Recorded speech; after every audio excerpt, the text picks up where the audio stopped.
ہر دعا کے قبول ہونے کا مقرر وقت ہوتا ہے، اور اس وقت تک صبر، توکل اور دعا کرنا ہماری آزمائش ہے۔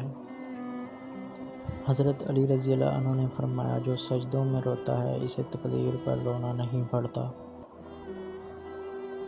نشانِ سجدہ سجا کر بہت غرور نہ کر، وہ نیتوں سے نتیجے نکال لیتا ہے۔ بہترین ہمسفر کی سب سے بڑی خاصیت یہ ہے کہ وہ آپ کے اختلاف اور ناراضگی کے باوجود بھی آپ کا خیال رکھنا اور فکر کرنا نہیں چھوڑتا۔ عجیب تماشا ہے، کسی کو احساس دلانے کے لیے اپنے احساس مارنے پڑتے ہیں۔ ضرورت کی چیزیں جب ضرورت سے زیادہ ملیں تو وہ بھی غیر ضروری ہو جاتی ہیں۔ دنیا میں سب سے طاقتور انسان وہ ہوتا ہے جو دھوکہ کھا کر بھی لوگوں کی مدد کرنا نہ چھوڑے۔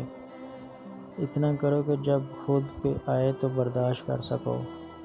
سوچ اچھی ہونی چاہیے، کیونکہ نظر کا علاج ممکن ہے لیکن نظریے کا نہیں۔ ساری عمر کسی کے ساتھ کتنا ہی اچھا کر لو، لیکن کسی مجبوری سے ایک بار ساتھ نہ دے سکے تو ساری اچھائیاں کنویں میں گر جاتی ہیں۔ نبی کریم صلی اللہ علیہ وسلم نے ارشاد فرمایا تھا، تم اللہ تعالیٰ سے ایسی حالت میں دعا کیا کرو کہ قبولیت کا یقین رکھا کرو، اور یہ جان لو کہ اللہ تعالیٰ غفلت سے بھرے دلوں کی دعا قبول نہیں کرتا۔ وقت اور سمجھ ایک ساتھ خوش قسمت لوگوں کو ملتی ہے۔ وقت پر اکثر سمجھ نہیں ہوتی، اور کچھ آنے تک وقت نہیں ملتا۔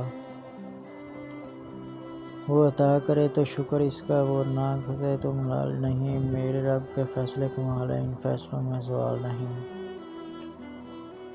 آزمائش میں اللہ تعالیٰ ذلت دینے کے لیے نہیں ڈالتا، بلکہ کچھ سکھانے کے لیے ڈالتا ہے۔ جتنی جلدی سیکھ جاؤ گے اتنی جلدی۔ جو کسی کا برا نہیں چاہتے، ان کے ساتھ کوئی برا نہیں کر سکتا، یہ میرے رب کا وعدہ ہے۔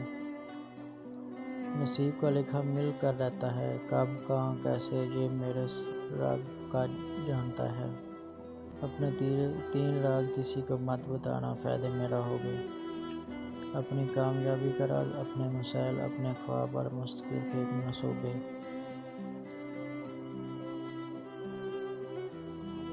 طاقت اپنی آواز میں نہیں، اپنے خیالات میں رکھو، کیونکہ فصل بارش سے ہوتی ہے، سیلاب سے نہیں۔